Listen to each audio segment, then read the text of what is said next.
Hello friends, today I am going to start to discuss literature of medieval India in Mughal period. Generally, there are so many divisions of any era or the period.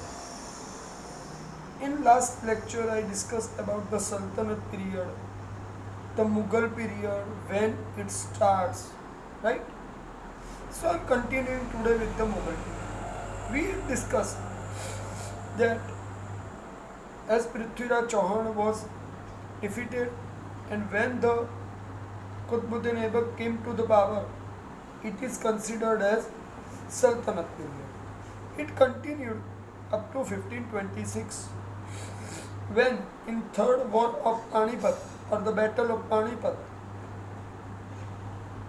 Ibrahim Lodi was defeated by Babur in 1526. So it means, and Babur was the Mughal, means by 1526 the Mughal era starts.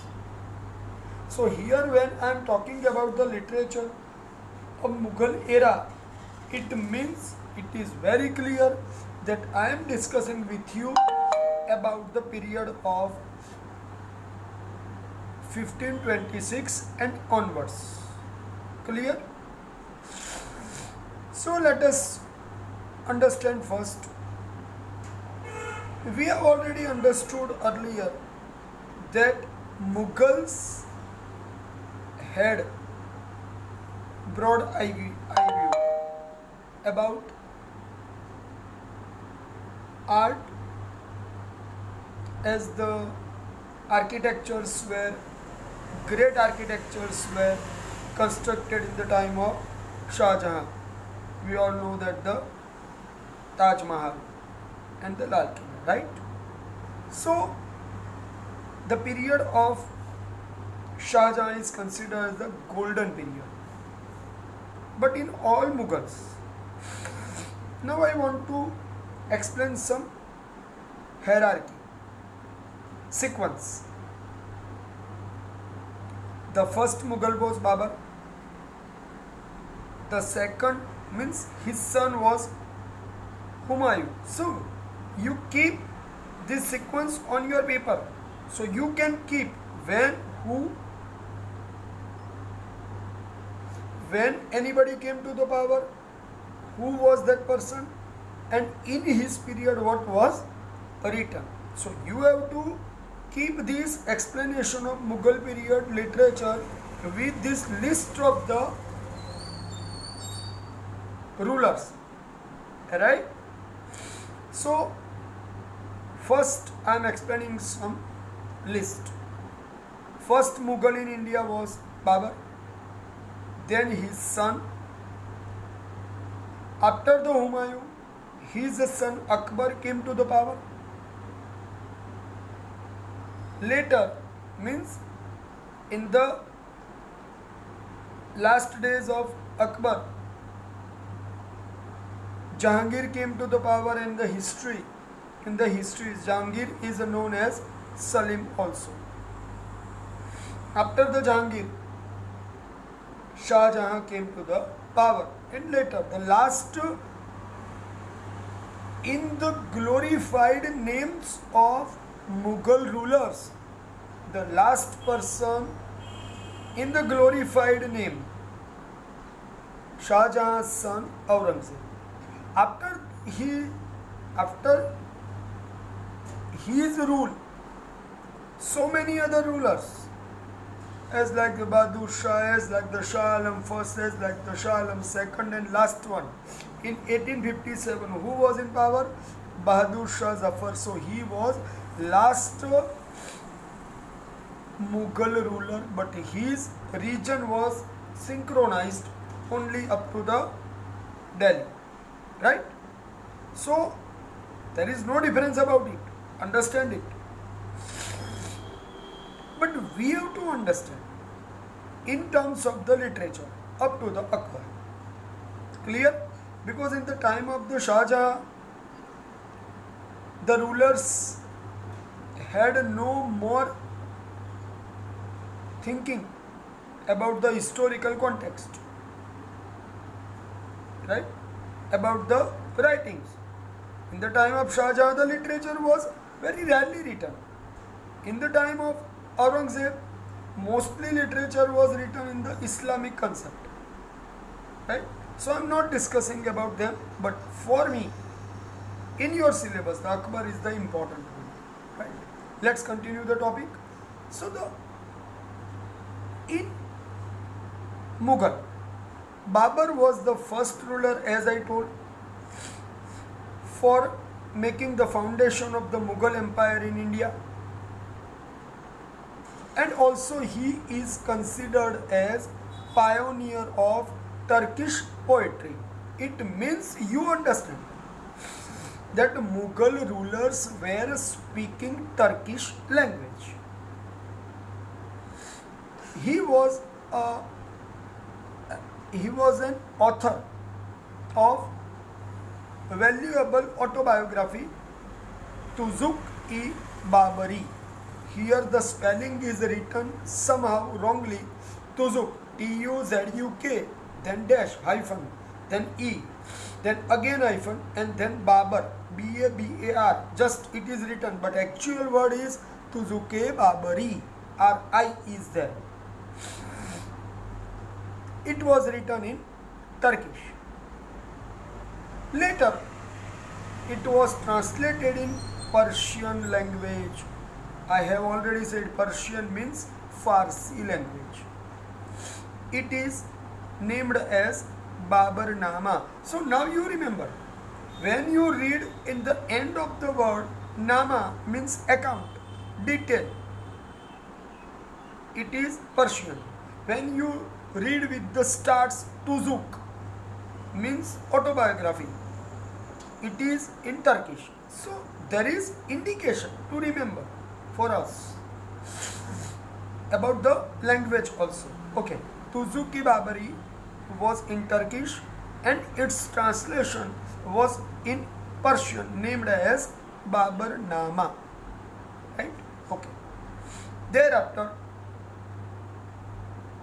his daughter and sister of Humayun, her name was Gulbadan.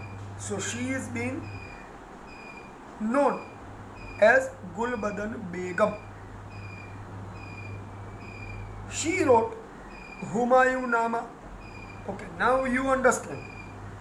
She wrote in Persian Humayun Nama, account.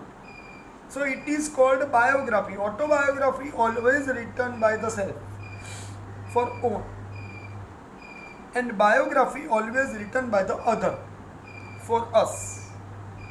Right? Means it is written about our life but will be written by other person. So it is considered as biography. Gulbadan Begum wrote Humayun Nama. Means Humayun had no time. Remember, Humayun's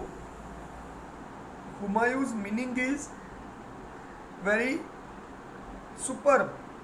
It is meant to be most lucky person, but in the history of the Mughals, he is considered as most unlucky person. He was very soft. He was very kind. He was generous. He was always trusting others.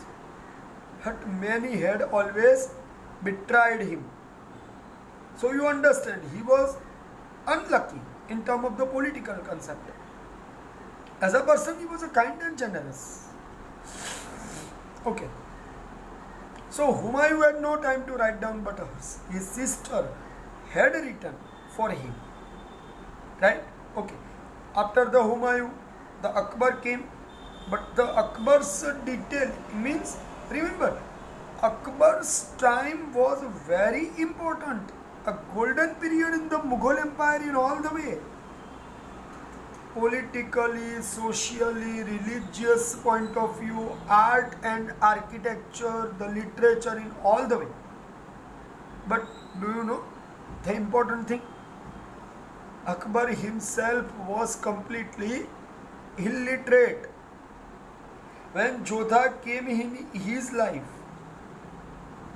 with him, after sitting with him, he learned only first letter of his well-known word, Akbar. Actually, his name is Jalaluddin Akbar.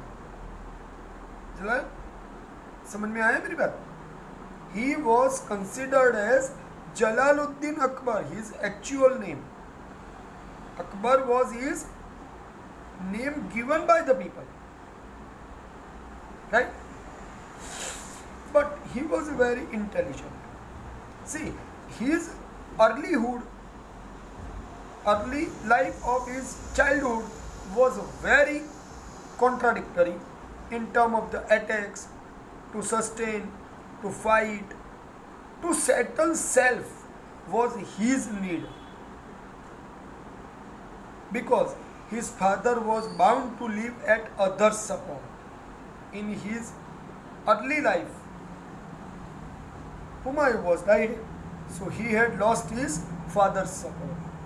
Remember, but the Akbar was considered to be the great person in the all Mughals. But here about the explanation of Akbar, we will do it some later. So I am continuing here. After the Gulbadan Begum, here the name is given about Jahangir. So Jahangir was the son of Akbar, but his contribution was very small. Okay, Jahangir wrote his own biography, his autobiography, named as Tuzuki Jahangiri. So here word comes Giri, Jahangiri, R-I is there. So same way you can understand, it was spelling mistake in the Babar. Tuzuki Babari had to be written. Okay. After Jahangir, in sequence, when the Shah Jahan and onwards, Aurangzeb came to the power. Aurangzeb was also prolific writer, means very well writer, but he was writing in the Urdu. Remember, it was a period of 1700 onwards. And last, Mughal Emperor Bahadur Shah Zafar was notable Urdu poet. Right? So here we remember that in the overall, Babar wrote Tuzuki Babari. Its translation was done in Persian in Babarnama. His daughter and Humayun's sister Gulbadan Begum wrote Humayun Nama. Jahangir wrote Tuzuki Jahangiri. Aurangzeb is considered to be prolific writer, and Bahadur Shah Zafar is considered to be notable Urdu poet. So here I discussed about some important aspects of other Mughal rulers. But now I want to discuss the important in the all Mughals is Akbar. In Akbar's rule, here in book it is written as Akbar's regime, R-E-I-G-M. Turkish was reduced, but Persian was highly influenced on Akbar. So Persian, Hindi, both were language to be used in time of Akbar in more proportion. Okay. Hindi literature in rule of Akbar, it was in significant progress. Three names I want to, 1, 2, 3, 4 names I want to give. Tulsidas, you know, with Avadhi, Ramacharit Manas he wrote, right? Surdas, the blind poet,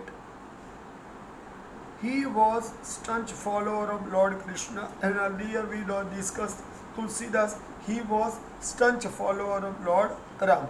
So he wrote a Ramcharitmanas. Okay. Surdas wrote devotional songs for Lord Krishna. See, here what he wrote is not written, but I am explaining. Surdas ke pad is the word used in the Hindi literature. So remember. See, this Hindi was the early Hindi. So today's Hindi, what we speak, is somehow different than Mughal era. Okay. The third name is Keshav Das. He wrote on poetic work. He wrote some poetic creation on love and separation. So it's not about any person, but differently it was written some songs, poems. Okay. The next person in Hindi was Rahim. So Rahim's Dohas. Doha means 2-line poems. It is considered to be yet today it is popular. Popular literature in the Hindi is Rahim's Dohas. So we says to Rahim ke Dohe that we speak. Remember. Okay. Next one. Okay, now I am going to start. See, by Tulsidas, I started to discuss about Akbar's regime. Remember here. So, in time of Akbar, the main poet was Abul Fazl. As in time of Alauddin Khilji, who was well known, Amir Khusro. So, same way, in time of Akbar, Abul Fazl was very well known. He wrote in Persian. He wrote main 2 books. Aina-e Akbari. Aine Akbari is also considered, means reflection of Akbar's time. It is considered to be book of Indian customs, manners. I am talking about Aine Akbari. It is considered to be book on Indian customs, manners, religion, philosophy, economic condition, and every aspect of life in period of or rule of Akbar. Means at that time how was India? It is being described. So in historical point of view also it is very well known to understand the India of that period. The another work was Akbar Nama. So it is easily you can understand account of the life of Akbar, biography of Akbar, right? Okay. So these are 2 books, Aine Akbari and Akbar Nama, are written by Abul Fazl. His brother Faizi is considered to be great Persian poet of Mughal era. He translated so many Sanskrit works in Persian. Remember, in time of Akbar, there was one special independent department. It was established to do translation of Sanskrit works in Persian, like Mahabharata, Ramayana, Atharva Veda, Bhagavad Gita, and Panchatantra. So the important thing you have to remember that in India, in time of Akbar, there was so great literary works were done, and it is considered to be extremely well creation in term of literature. Is that clear? Okay. Now here the Akbar's discussion and up to his period is concluded, right? Okay. Now the next point I want to discuss about emergence of Urdu language. It is considered to be most significant development during medieval period in India. Means significant event of birth of Urdu language in medieval period. This is new language, and everybody knows when the any language starts, in beginning the poetic work will be done, then the translation will be done from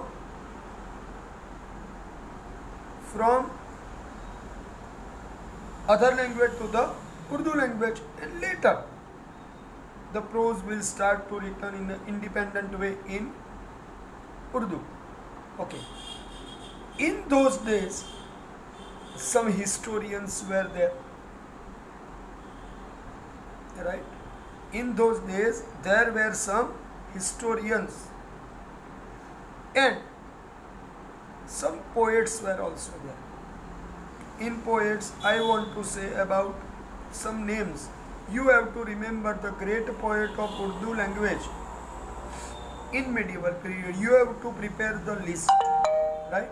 Remember, in India, it is considered to be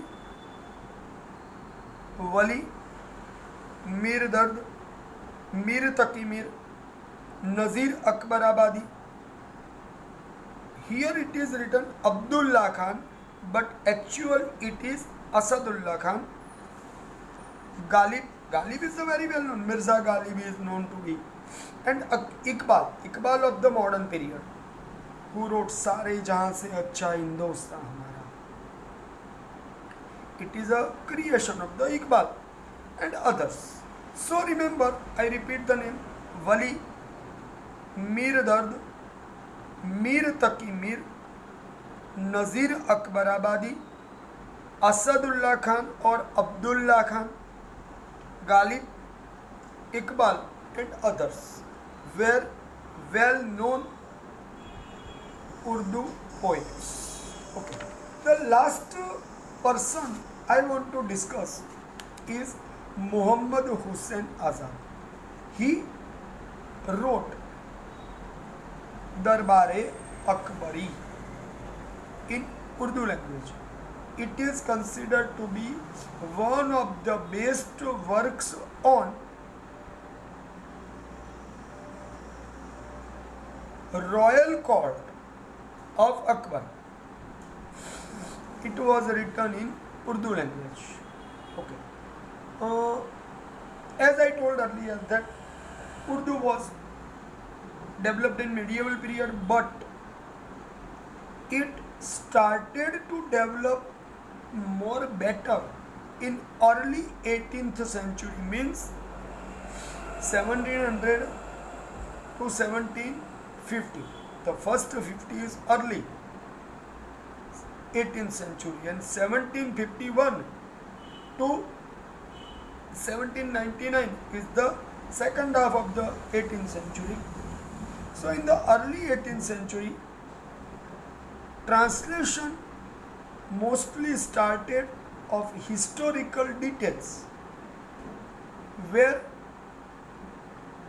started to be done from Sanskrit to Urdu. I repeat, most of the historical work from Sanskrit to Urdu was started to be written. Is that clear? Okay. Some original prose work also started. Prose means novel, drama, stories, right? This is called prose work, and the poet is very easily understood. Poetry work, poems and so many things, though as we had earlier discussed, or are considered to be poet work. Okay.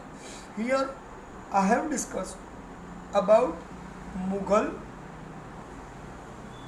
Sultanate, Persian, regional Urdu and Sanskrit and Kannada literature created in the medieval period. So here the explanation about works of medieval period, the literary works of medieval period is concluded. Right, my friends? Now I have 4 ancient universities to discuss. So if we start, then the first one is the Nalanda, the second one will be Takshashila, the third one will be Varanasi or the Banaras or the Kashi, and fourth one will be Vallabhi. To remember, is that clear? Okay. Let's start with Nalanda. See, Nalanda is considered as most ancient university, and here you remember the creations were done in the Sanskrit. It was situated, see, today only remains are exist of the original Nalanda. It has been seen in the picture in the book. Badgaon village of Patna in state of Bihar. Generally, Nalanda is considered to be place of Buddhist and Jain traditions. It means the more importance or more impact of the Buddhism and Jainism was seen in the Nalanda. This is considered to be the ancient university. Mahavir Swami came to Nalanda, stayed there for 14 Chaturmas, means 4 months one, 4 months twice. In that way 14 times he stayed for 4 months slot. Usually it is coming in the later half of summer up to the Diwali. That is considered to be Chaturmas. So for 4 months he stayed, and it is done for 14 times. So it is considered to be he performed 14 Chaturmas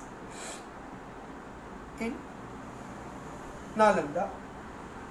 In 5th century, Kumaragupta had built one monastery.